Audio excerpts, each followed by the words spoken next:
Syederalun, Masjid Raya Baitur Rahman menjadi daya tarik bagi umat Islam yang ada di Aceh. Bagaimana tidak, masjid yang menjadi ikon Aceh ini jamaahnya selalu membludak baik pada sholat Idul Fitri maupun sholat Idul Adha.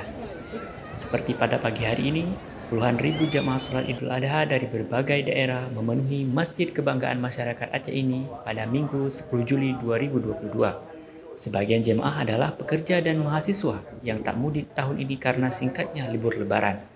Saking banyaknya jamaah, bahkan area taman, kaki menara, trotoar, hingga aspal di sisi masjid pun dipenuhi para jamaah. Masjid Raya Baitur Rahman memang selalu menjadi tujuan bagi setiap jemaah yang ingin berkunjung ke Banda Aceh. Jadikan cukup sekedar didengar sendiri. As-salatu jami'an.